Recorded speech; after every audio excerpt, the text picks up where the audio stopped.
சொன்னாங்க, என்னுடைய கணவன் வந்து பல ட்ரிங்க்ஸ் சாப்பிடுறாங்க, பல போதை மருந்துகள் சாப்பிடுறாங்க, எனக்கு அந்த வாழ்க்கை எனக்கு பிடிக்கல, அதனால நான் அதுல இருந்து வெளியே வந்துட்டேன்றாங்க. திருத்த முயற்சி பண்ணிருக்கணும். ஒரு பட்சத்துல அவங்க வீட்டுக்காரர் ஏதோ தகாத உறவுல வந்து ஈடுபட்டு திரும்ப போதை மருந்து, அதாவது ரெண்டாவது ஹஸ்பண்ட், ஓகேங்களா, அந்த மாதிரி அவருக்கு ஒரு கெட்ட பழக்கம் வருது. அப்ப இவங்க என்ன பண்ணுவாங்க, இந்த லைஃப் தூக்கி போட்டு மூணாவது லைஃப்க்கு போவாங்களா? நம்ம சொல்றது வந்து பேசுறதுக்கோ கேட்கறதுக்கோ வேணா நல்லா இருக்கும்.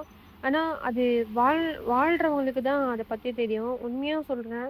குடிகாரங்களுக்கு கூட சந்தேகப்படுறாங்களா அவங்க கூடயும் இருக்கிறது நரகத்துல இருக்கிற மாதிரி பொண்ணுங்களுக்கு.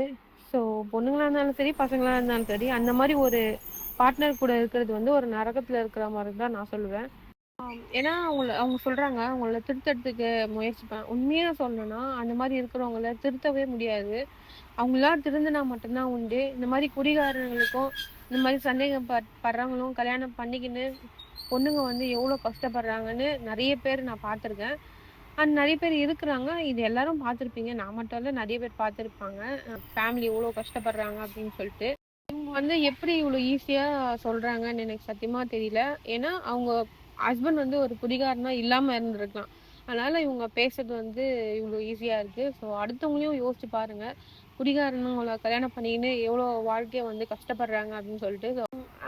அவங்க திருத்தல அப்படின்னு சொல்லிட்டு இன்னொரு கல்யாணம் பண்ணிக்கினாங்க. இன்னொருத்தரும் அதே மாதிரி இருந்துட்டு இன்னொரு கல்யாணம் பண்ணிப்பாங்களா அப்படின்னு கேட்குறாங்க. அவங்க இன்னொரு கல்யாணம் பத்தி யோசிக்க மாட்டாங்க.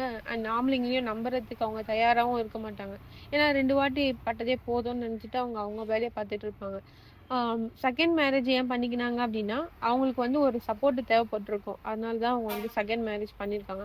அந்த மேரேஜ்லயும் ஒரு ஏமாற்றம்னு ஒண்ணு பார்த்துட்டாங்கன்னா, அடுத்தது மேரேஜ்ன்ற ஒரு லைஃப்ப பத்தி யோசிக்க மாட்டாங்க.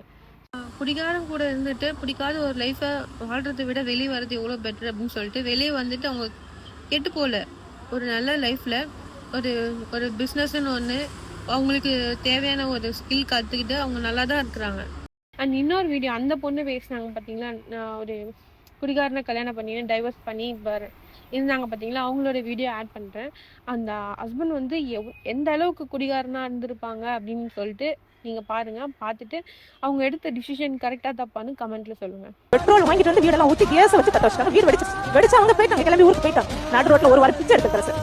ஒரு ஆள் எனக்கு வந்து நான் நிற்கிறேன் எடுக்கிறேன் அப்படின்னு சொல்லிட்டு ஒருத்தவங்க வரல. என் கூட ஒருத்தவங்க நின்று செருப்பு வித்து என்ன காப்பாற்றினாங்க சார். பக்கத்தில் ஒரு வீடு எடுத்து தந்தாங்க, அதை வச்சு டியூட்டிஷன் படிச்சு இன்னைக்கு நல்லா இருக்கிறேன் சார். இதை விட பெரிய விஷயம் நான் எப்போ ஒன்று தப்பாக நடக்க மாட்டேன் சார். ஃபர்ஸ்ட் கிளாஸ் 2ஆம் கிளாஸ் தான் சார் படிச்சேன். அப்போ நான் எப்படி சார் அவங்க ஃபர்ஸ்ட் மேரேஜ்ல கூட இருக்க முடியுமா சார்? அந்த டார்ச்சர் எல்லாம் தாண்டி இவங்க என்னோட லைஃப்ல வந்து சும்மா குறுக்கா இல்லை, கூட கூட இல்லை, எனக்கு சின்ன சப்போர்ட்டா இருக்கு. பார்த்தீங்களா அவங்க எவ்வளோ கஷ்டத்தை அனுபவிச்சிருக்காங்கன்னு சொல்லிட்டு. அப்படி இருக்கிறவங்க கூட யாராச்சும் வாழ்வாங்களா? யோசிச்சு பேசுங்க.